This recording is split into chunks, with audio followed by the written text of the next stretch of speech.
Beberapa pekan lalu, pemerintah mengeluarkan rencana pemulangan predator seksual Reinhard Sinaga yang kini mendekam di penjara Inggris. Rencana ini pun menuai polemik. Sejumlah pihak setuju Reinhard dipulangkan ke tanah air, namun banyak pihak yang menolak keras. Perlakuan Reinhard sebagai predator dianggap tak layak di bumi Ibu Pertiwi. Meski rencana pemulangan Reinhard berdasarkan asas kemanusiaan, namun rakyat nampak tak sudi menerima kehadirannya kembali ke negeri. Ya, jadi kalau bicara tentang Reinhard Sinaga yang di Inggris kan, di penjara Inggris, ya, itu sama dengan Hambali, kan gitu. Pemulangan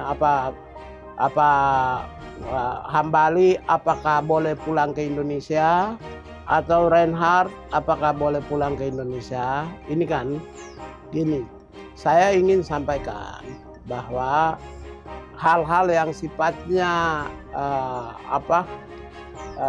mengganggu ketidaknyamanan, mengganggu pikiran, mengganggu perasaan, menciptakan ketakutan. Ya, kami kan harus memaknai juga masuk dalam relung hati bangsa Indonesia. Ada nilai yang paling penting yang perlu.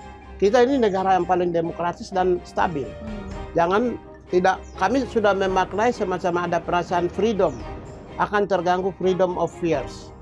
Ya, kebebasan, bebas, rakyat harus bebas dari rasa ketakutan. Oleh karena itulah pemulangan Reinhard Sinaga dengan Hambali kemungkinan itu tidak menjadi prioritas pemerintah.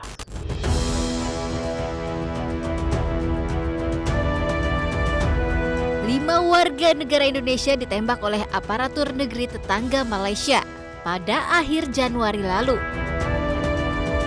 1 WNI tewas sementara 4 lainnya luka. Penembakan terhadap WNI ini pun mendapat kecaman. Rakyat mendesak pemerintah Indonesia untuk segera menuntaskan kasus tersebut. Sejarah mencatat lebih dari 75 pekerja WNI di Malaysia tewas dalam 20 tahun terakhir. Masalahnya, tewasnya para WNI tersebut berakhir buram tanpa adanya tersangka. Padahal, 2 juta WNI tercatat kini tengah berada di Malaysia. Angka ini belum termasuk 2 juta WNI lain yang diperkirakan berada di negeri jiran tanpa catatan. Nah, pemirsa, seorang Natalius Pigai ini selain juga sangat kokoh sekali pondasinya terkait dengan hak asasi manusia, beliau juga care sekali dengan pekerja migran Indonesia. Ya. Khususnya juga mungkin di Malaysia yang belakangan ini ada beberapa kali isu-isu penembakan, Bang. Kalau Anda sendiri melihatnya seperti apa sih, Bang, pekerja migran kita? Seperti apa kita harus menjaga mereka yang berada di luar negeri? Saya boleh sampaikan bahwa saya dulu pegawai Kementerian Transmigrasi. Saya itu satu-satunya peneliti migrasi internasional. Peneliti migrasi internasional. Secara resmi sebagai pegawai peneliti migrasi internasional. Saya sudah keliling semua negara-negara Asia Tenggara ini. Dan saya sudah lihat secara fakta-fakta di lapangan, fakta peristiwa di lapangan. Dan saya juga sudah menulis beberapa buku, ya, boleh cek di Google tentang migrasi tenaga kerja Indonesia, anak Indonesia teraniaya. Itu semua tulisan saya sudah. Kementerian HAM memiliki peran yang sangat strategis di dalam membantu pekerja migran Indonesia di luar negeri. Kalau dulu, ini perhitungan saya dulu ya, itu orang Indonesia di Malaysia itu secara sah dan legal itu hampir 2 juta. Yang ilegal 2 juta, jadi 4 juta. 50-50 ya? Ya, 2 juta.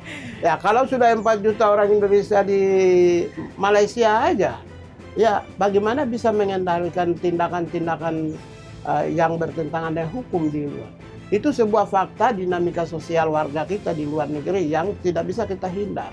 Bahwa kemudian kami sebagai Kementerian Hak Asasi Manusia, negara memiliki kewajiban untuk perlindungan, memastikan adanya perlindungan terhadap warga negara Indonesia, baik yang ada dalam negeri maupun yang mereka yang merantau di luar. Saya dalam beberapa kali meliput, saya sering sekali melihat Anda di Komnas HAM. Tapi pertanyaan saya dulu Bang, waktu lagi aktif-aktif di Komnas HAM, habis kerja pulang suka nongkrong di mana nih Bang Pigai? Oh, di Boplo.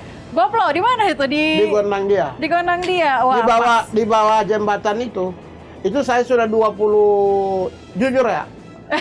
Saya menteri ini pun saya berangkat dari situ. Masa? Ya, saya sudah dari tahun 99. Oh. 99 itu saya duduk di emperan toko Gondang Dia di Boplo di bawah itu selama 25 tahun.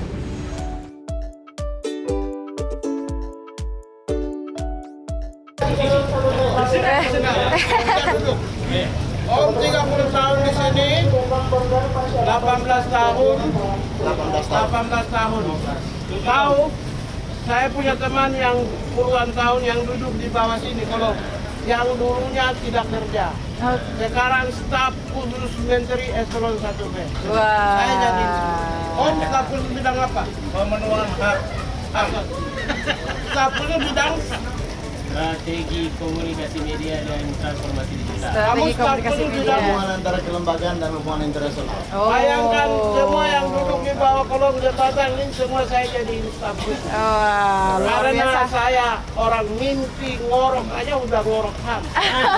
Karena itu saya tidak perlu ambil staf khusus yang hebat-hebat dari dunia lain.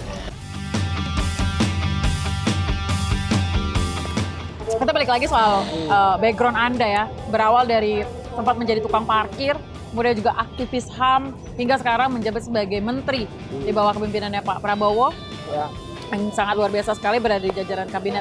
Apa sih sebenarnya kekuatan dari seorang Pigai sehingga dipercaya untuk menggawangi HAM di Indonesia? Kekuatan gini, tidak ada makan siang yang gratis. Terima kasih Mas.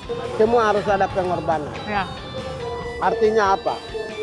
Semua orang itu harus melalui sebuah pengorbanan dan perjuangan. Kalau Anda mau mendaki gunung, harus melewati tebing-tebing terjal, Ya. jalan-jalan setapak. Begitu sampai di gunung, di atas gunung, air itu mengalir, membasahi 8 penjuru mata angin itu dari gunung. Jadi ketika Anda naik panjat gunung, Ya. itu sebuah proses perjuangan.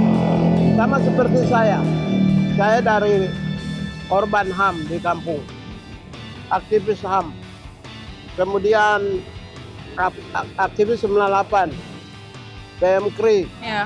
PRD, Smith, kemudian kerja di NGO LSM, nah, lalu pegawai negeri Depnaker, kemudian masuk di Komnas HAM, kemudian kembali jadi oposisi dan aktivis HAM, sekarang jadi menteri. Itu sebuah proses perjuangan yang tidak mudah, sebuah pengorbanan yang tidak mudah. Karena itu proses itu menentukan hasil. Hasil yang saya capai sekarang ini melalui sebuah proses yang tidak mudah. Kita sudah cukup lama, lebih dari 70 tahun ya, itu kita berada di bawah pemerintahan yang otoriter. Hampir nyaris demokrasinya dikekang. Hak asasi manusia juga sama. Kemudian perdamaian, keadilan, instabilitas, dari kemiskinan, kebodohan, ketertinggalan, pengangguran, kematian ibu anak juga yang cukup tinggi. Nah, proses-proses yang panjang di masa lalu ini kan sebenarnya menjadi sebuah titik di mana kita harus lakukan piramida terbalik dalam kebijakan. Revolusi. Revolusi itu di sini ada dua. Revolusi normain, revolusi pikiran, revolusi ontologis, revolusi epistemologis, ucapan, dan revolusi dalam perbuatan. Akan menghasilkan sebuah manusia yang berperadaban.